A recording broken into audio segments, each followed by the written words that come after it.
Welcome back to another edition of Higher Education Today. I'm your host, Steven Roy Goodman. I'm here in Tallinn, Estonia, and I'm here with Kristina Kallas, who's the Minister of Education in Estonia. Welcome. Thank you for having me here. Well, thank you for having me in your beautiful country. If we can start a little bit with Estonia and the quality of education in Estonia. The reason I'm here is because Estonia has a reputation as having an excellent education system, and maybe if we can talk a little bit about that to start. Yes, that's my favorite topic. I can talk about it a lot. Indeed, Estonia has performed surprisingly against all odds, to be honest, very well in education system. And our education system in one way is historically very old, and on another way it's very new. And I will try to explain what it is, because I think maybe not all the listeners actually know much of the history behind it. So we are in this northeastern corner of Europe between Finland, Russia and Latvia. And we have been independent for the past, since 1991, our independence. And that's how long we have had time to rebuild our education system. That's what makes it a little bit more than 30 years. So that's a very short time to become a nation with an education system that competes with other nations that have had a history of hundreds and hundreds of years of statehood and of education system. So in this sense, our education system is only 30 years old, but we have been very successful in very fast building up not only the higher education, but preschool, school, general school, and then also higher education and science. But this 30 years old education system has very deep roots in history, and they go back to the 17th century when Estonia was under the Swedish rule, under the Swedish Empire, when the peasant schools were established all across Estonia, when the Estonians went to school and became literate nation. And by the end of the 19th century, we had 93% literacy rate in this country, which is very surprising, because in most of the world the literacy rate was 5% at that time. So 93% literacy rate, and the big long tradition of literacy and education has brought us here where we are today. It's a tiny nation with a language spoken by 1 million people. So based on considering that the language is extremely small and the resources of people who are speaking this language are very limited, you have just 1 million people. Considering that, I think against all odds, we have education system that provides absolute world top class results for our people. Well, and speaking of the size, I mean, one of the things that, as I was getting ready to come here, a number of things that people have said is, well, you know, perhaps Estonia has a great education system, perhaps Finland has a great education system, but they're nowhere near the size of the United States. How can, if this is not a rude question, how can some of the lessons from Estonia be applied to such a big country like the United States? Well, small is beautiful, that's what we believe.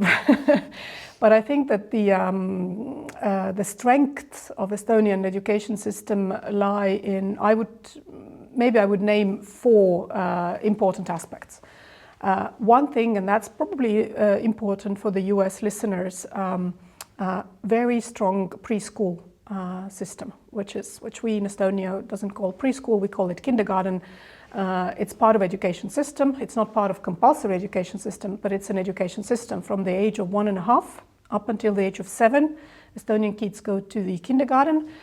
It's publicly funded. Parental input is, I think, less than 10%. Parents pay the cost of the kindergarten. It has a curriculum. It has teachers who have to have a bachelor degree in pedagogy in order to work in the kindergartens. So everything that happens to those kids from the age 1.5 until 7 is fundamentally important in terms of what these kids will be performing when they are 15 or when they are entering university at the age of 19. So preschool curriculum, preschool qualification of teachers and the quality of the preschool system is absolutely the one thing that brings us the success for the kids at the age of 15 when they do PISA tests. Second thing is that it doesn't matter how long you go to school, because Estonian kids go to compulsory education at the age of 7, which is one of the latest in the world. So by the age of 15, when they are all sitting with all other peers across the world, sitting doing the PISA tests, they have been to school mostly 1 year less than the rest of the world, sometimes 2 years less than the rest of the world. Nevertheless, they perform the best on those results. So it doesn't matter that your compulsory schooling has to be long. It doesn't have to be long. It has to be focused on the developmental aspects of the kid. So if the kid is a 4-year-old, I don't think that that's necessary to teach them reading and math, because the brain of 4-year-old is not there yet to do the academic learning. The brain of the 4-year-old needs self-regulative development, that I'm capable of focusing, that I'm capable of understanding the context around me, that I'm capable of understanding easy, primary commands, that the teamwork, the group work, that I understand surrounding around me, whether this is a winter, summer, autumn, is it a morning or evening. These are the things that we focus with the 4-year-olds. So once they arrive to school at the age of 7, they don't have to know reading and writing still. They don't have to know reading or mathematics, but they need to have a self-regulatory and social emotional skills, and that's the basis for them to do the good academic studies. And that's also important, because if you prepare kids in kindergarten social emotionally and self-regulatory, you give all kids the same starting point, and irrespective of what their family background or community background or immigration, non-immigration background is, the kindergarten prepares them all for the schooling. And then in school, they have much more equal starting point for all kids. And I think that's one fundamental aspect of Estonian education success story, that by the age of 15, all kids progress relatively well. And the impact of the parents or their socioeconomic background does not impact that strongly. And that continues to the higher education. So access to the higher education is Estonia for free. Students have tuition-free higher education, and it's only meritocracy based, so you have to perform well academically in order to get into the higher education. But for the kids from the weak socioeconomic background or immigrant background to get to university, you have to start doing the work at kindergarten, at the age of 1.5, 3, and 4. And that's very fundamental. And the second biggest aspect probably is the autonomy of the teachers and the schools. Our education system is built from bottom up. That means that it's not the minister who sends down the prescriptions how the teacher has to teach, what the teacher has to teach, but it's a bottom-up approach. The teacher has a big autonomy of decision-making rights in the classroom regarding how she teaches, what exactly she teaches today, and why she teaches this today, what kind of tools she's using, whether she's using AI, whether she's using a textbook, whether she's doing a group work. There is a big teacher autonomy, and I think that's very fundamental aspect of this education system. And my understanding is that you actually not only are the minister, but you also have ties to the University of Tartu, where, so maybe if we can talk a little bit about the teacher training at the university. Yes, I'm also teaching. I'm a researcher at University of Tartu. I actually teach multilingualism and multilingual education. Teacher training in Estonia is that teachers have to go through the 5 years of academic higher education training up until master's degree. So that in US terms, that's postgraduate degree. So all teachers in Estonian schools have to have a postgraduate degree. And teachers in kindergarten have to have a bachelor, that's a graduate degree. The same applies to the school principals and kindergarten principals. They have to have a postgraduate degree. And in the teacher training, the first 3 years of academic training, we focus on subject. So if you become a math teacher, you study math. If you become a physics teacher, you study physics. Sometimes it's 2 subjects. You learn 2 subjects in the first 3 years, math and physics, for example. And the last 2 years, which is a master's studies, you study pedagogical subjects. That's didactics, methodology, developmental psychology of the kid, classroom management, communication management, and all aspects that are related to pedagogy of the teaching. So teachers have a relatively long training requirement before they actually go to work to school. And are teachers well paid here in Estonia? If you ask teachers, they of course say no. Anybody who is financed from the public funds state budget always has the feeling that that's not enough for the job. There is always a competition on the public resources. Policemen want to have a higher salary, firemen want to have a higher salary, nurses, teachers, these are all public servants, and there is always kind of a stress on those resources because there's never enough for that. But if you compare teacher salaries to many other public service salaries, they are relatively good. They are not comparable, of course, to the private sector. You earn much better there. Well, and speaking of the resources, since I've been in Estonia, I've had a number of conversations with people about the Ukrainian folks who are here in Estonia, and some have argued that it's a lot of resources, and others have argued that it's something that Estonians really want to do, is to share the resources to make sure that Ukrainians have a future. So, and I noticed that you're sitting beside an Estonian and a Ukrainian flag. How do you look at that? How does the government look at it? And why do you devote so many resources to the Ukrainians who are different people? Well, we have had a huge influx of Ukrainian refugees to Estonia.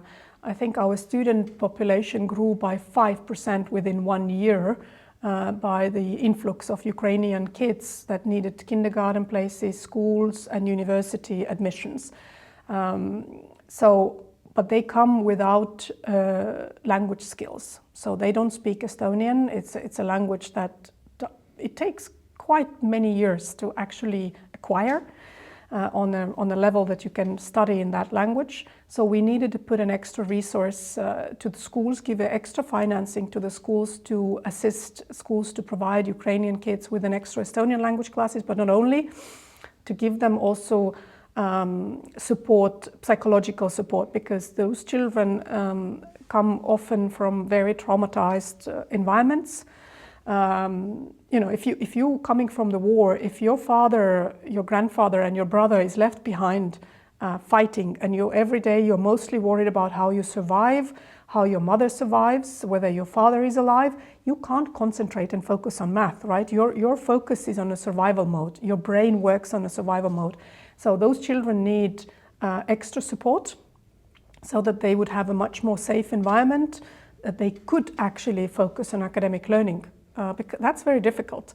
And for that, we need extra adults in schools, extra teachers, extra Estonian classes, and that's why we were supporting. And also universities have increased significantly admission of Ukrainian students because they can't study at home because the universities have been literally bombed. There is no building anymore. So we assist, we admit quite many Ukrainian students, and we pay them their tuition fees, and we also pay them scholarships so that they would have money to buy food and live in Estonia. And why do we do this? Survival of Ukraine and the victory of Ukraine in this war is a survival for Estonia. Ukrainians are fighting for us. They are putting their lives on the battlefield for us, for Estonia to be independent and to have a safe future. So in this sense, this war that is happening in Ukraine, this is a war of Europe. It's not just Ukraine fighting there. And we see ourselves as background for this war. So we have to be the ones supporting Ukrainians with all possible means that we have. And do you get the sense that Latvia and Lithuania, and I realize you represent Estonia, that they look at the Ukrainian situation in the same way? Oh yeah. I think most of the European countries are looking at the same way. There are a few exceptions, but most, it's whether this is Finland, Estonia, Latvia, Lithuania, Poland, Czech Republic, Slovakia, they all have had a significant influx of Ukrainians, and I think they all work hard to keep those children safe. I think it's very important that we don't put them under the assimilation pressure, because Ukrainian minister has always approached me with a request saying that one day we would like to get our kids back. And I think we are just keeping them now safe here. and preparing them to return to Ukraine once the war is over, because Ukraine indeed, they need those kids. Well, and speaking of the rest of the world, how about American students? Have you had a number of American students study abroad here at Tallinn or in Tartu? We have American students who come to study here. The curiosity of American students for a very long time was they wanted to do EU-Russia studies, or specifically Russia studies. Estonian profile at the universities have been teaching specifically geographical area studies. But not only, Estonian universities, especially Tartu University, has a world top class molecular biology area, gene technology. We have a gene bank of our nation where 20% of our national gene is coded. That's a fantastic research infrastructure for high-level researchers and students to study genomics. So we have international students, quite a significant international student body. And we are teaching in English as well. It's an international language of research nowadays, so yeah. And can you say a word or two about the research universities beyond that, so to help an American student understand what their opportunities might be if they were to study abroad here? So we have 6 international research universities. I mean, the universities that are doing teaching and high-level research at the same time. The biggest and the oldest is University of Tartu. It's actually the oldest university in the Nordics. It's established in 1632 by a Swedish king at the time, and Tartu University has a top world-class research in medicine, including molecular biology, genomics studies. It has a world-class in political science, in media studies, and I think political science, where I'm coming from, I'm teaching also in political science and education. It's mostly related to the fact that we have been politically in a very geopolitically turbulent region for centuries, and our knowledge in that area is very high level. So anybody who wants to work and do the career in high level in American government, I think would profit significantly from doing part of the studies in Estonia, in geopolitical field, in political science. But as I said, in sphere of medicine, that's the same. Then we have a Tallinn Technical University that has a high-level research infrastructure and results in AI, artificial intelligence areas and technology in general, engineering mostly. And we have a very top-level world-class musical academy. So if anybody wants to study music, it has a world.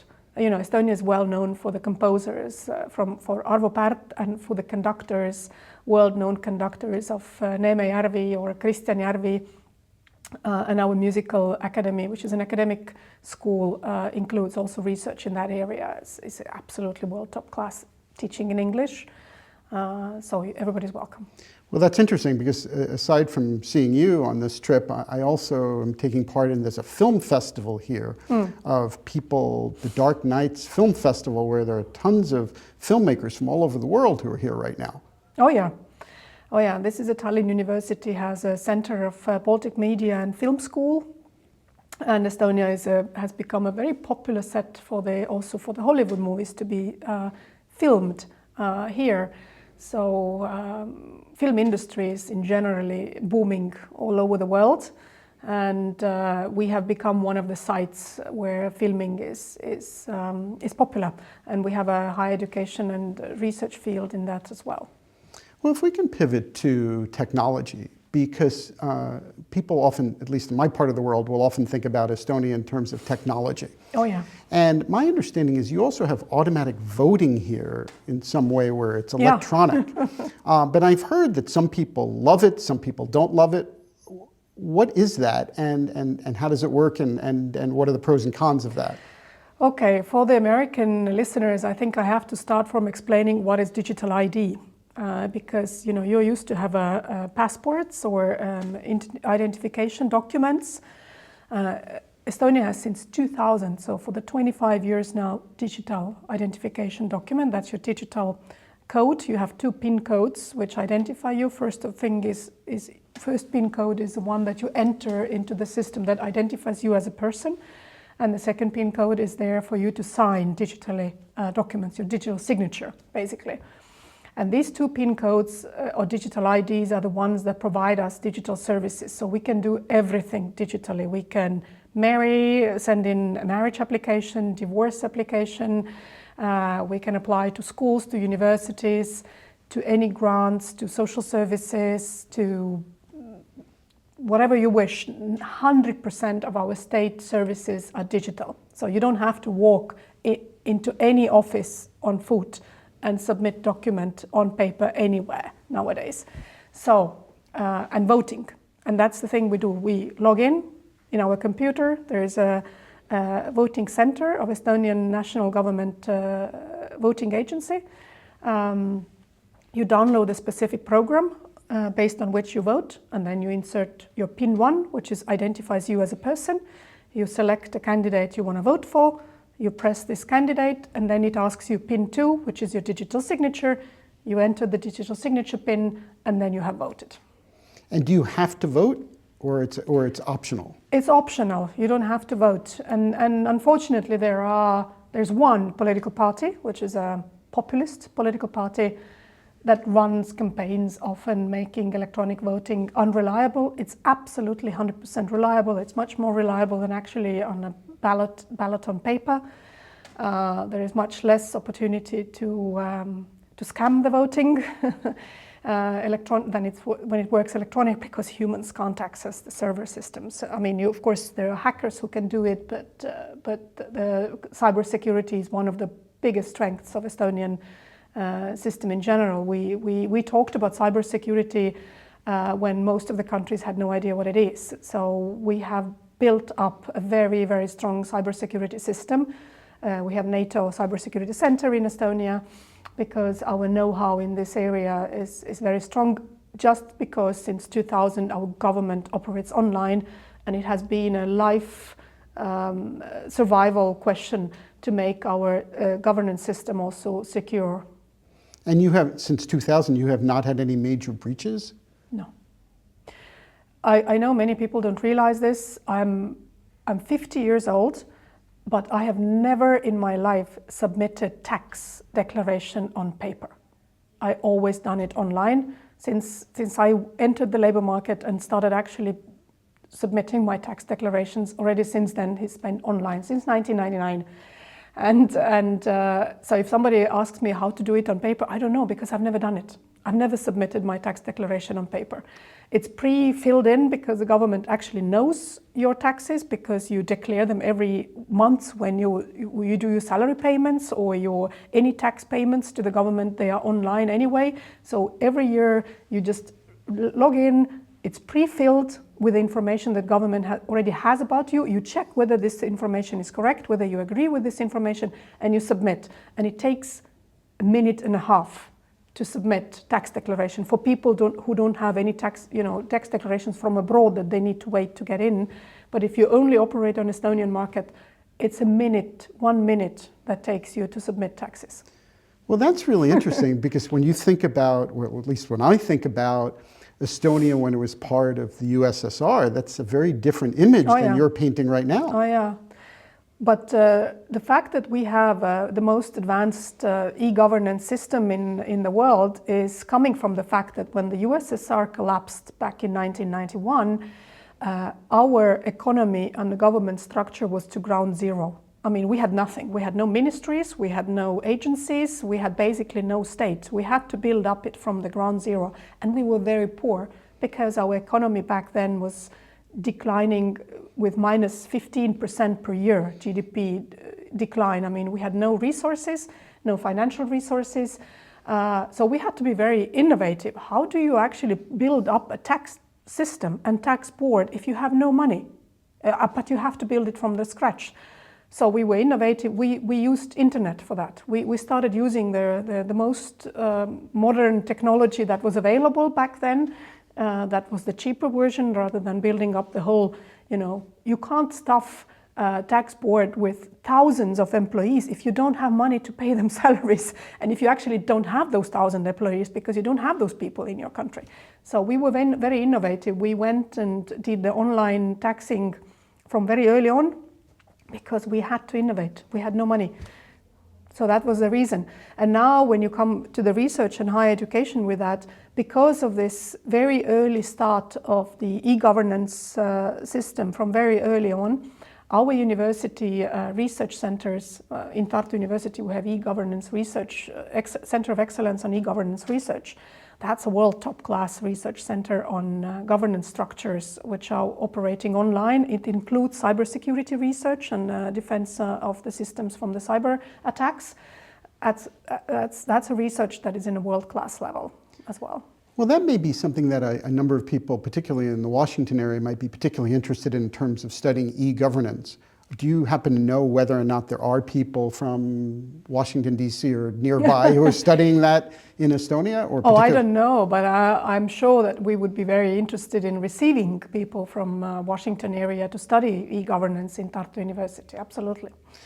And we only have a few minutes left, but what other things would you like to say to a U.S. audience who may be hearing about Estonia for the first time? What other things would you want them to think about when they think about potentially coming here, when they think about potentially studying here, when they think about maybe visiting briefly or for a longer period of time?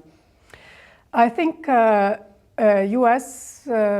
visitors will be very, very surprised by the technological advancement of the society that we are in. I think we are one of the most technologically advanced societies, but they would be also curious, I think, it's to see a tiny nation. It's a micronation. We are one of the smallest nations in EU. It's just 1.5 million, even less, 1.3 million people consist of the whole population of the country. It's an interesting language, which is not spoken broadly in the world. It doesn't belong to Indo-European languages, and we have a huge territory that has untouched nature. It's very wild. Big parts of Estonia are under the wild nature. So if you want to enjoy nature, come and visit. If you're a tech-savvy person and you want to see how the modern society that is very technology-intensive operates, come and see us.